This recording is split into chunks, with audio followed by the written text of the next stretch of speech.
Now for more of your interview with Governor Sarah Palin. It's sort of interesting, at your speech at the Republican National Convention, which I was lucky enough to be in the room for all these speeches, you talked about having, I think, diverse friends, or a lot of, and almost, how do you bring people together? Because, the truth is that people have drawn the line in the sands, and it's, people, there isn't a lot of, there may be a lot of common ground, but nobody's talking. Well, I think you got to walk the walk and not just talk the talk along those lines. When I talk about bringing people together, here in my administration and in my cabinet, I've appointed Democrats and independents along with Republicans wanting to get the best of the best in every department in order to best serve the people whom we are accountable to, the people of Alaska. So, I'm walking the walk there. And then in my own family also, with very diverse views that are represented in some of the individuals in our family. We're not hollering at each other. We're not fighting and having ugly debates. We have healthy debates about issues, about policies. There, too, walking that walk and reaching out, talking, hearing, learning from others who have different positions, and then finding that common ground. I think those in my family know that I'm pretty doggone committed to the positions that I have taken and that I stand on today, but no need to be screaming at each other over the beliefs that we have. Here again, in family, in my administration, there's always a way to find some kind of common ground and learn from each other and then progress from there. There always is a way. Has anyone budged you from a position? Convinced you that maybe you should rethink something? Anything come to the top of your head? Nothing so fundamental or monumental that I would have regretted a change of position. No. During the course of the campaign, the campaigns prepare speeches and candidates deliver them, and I know that oftentimes that people would say that you were, going rogue, that you would do your own thing. To what extent were you managed? The management of my time, of the message, I have nothing to complain about. There were very good people involved in all of this and very experienced and very sharp.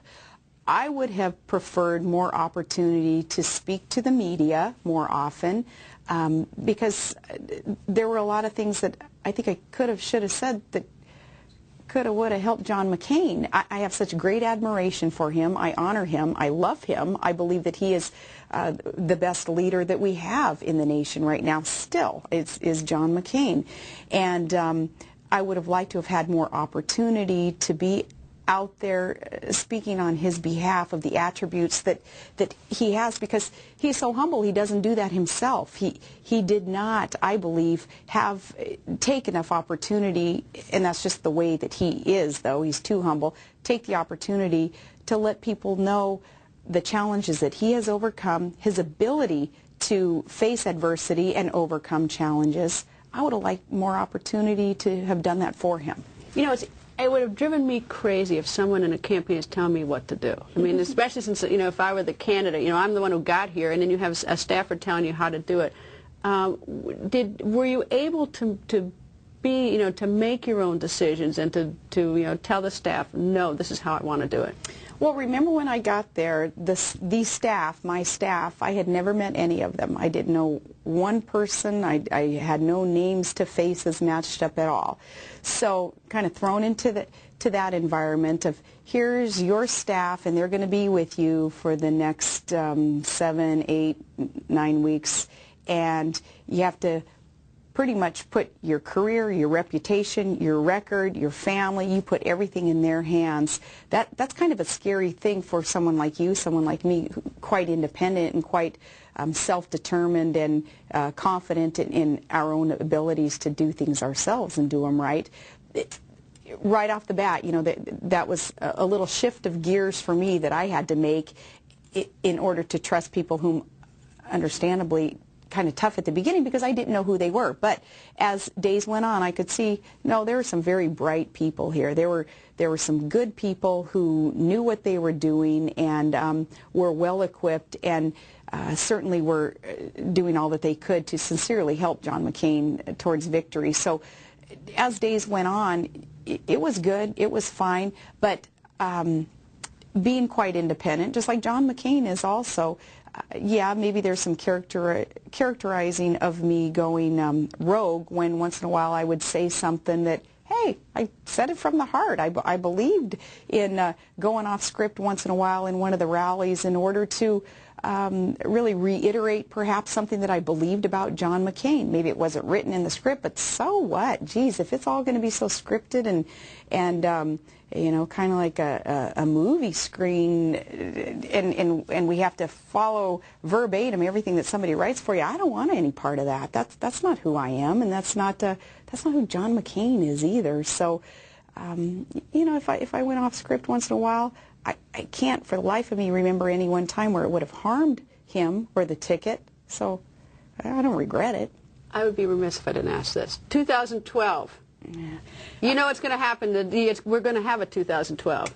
We are going to have a 2012. I don't know who's going to be a part of it. You know, I have faith is a very big part of my life, and putting my life in my Creator's hands. This is what I always do. I'm like, okay, God, if there is an open door for me somewhere, this is what I always pray. I'm like, don't let me miss the open door. Show me where the open door is. And even if it's cracked up a little bit, man, maybe I'll plow right on through that and maybe prematurely plow through it. But don't let me miss an open door. And if there is an open door in 12 or 4 years later, and if it's something that is going to be good for my family, for my state, for my nation, an opportunity for me, then I'll plow through that door. But I can't predict what's going to happen. You know, I can't predict what's going to happen a day from now, much less 4 years from now. Would it be exciting to you? It would be very exciting. It would be very exciting to have opportunity to, you know, to serve in a greater capacity. But in the meantime, the state of Alaska has so much to offer this nation in terms of national security and economic prosperity, because we are the wealthiest state in the nation in terms of our natural resources.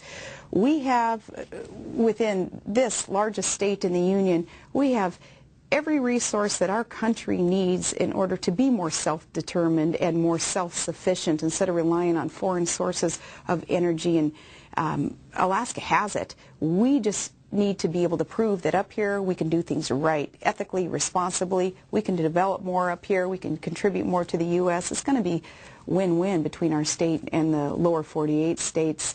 There's much that needs to be and can be contributed from the state of Alaska with me here at the desk in Anchorage and in Juneau as governor. And I know you've got a meeting, so I'm going to let you go because you got to go meet with your cabinet. Our cabinet members, yep. Great. Thank you, Governor. Thanks so much. Thank you very much. Appreciate you.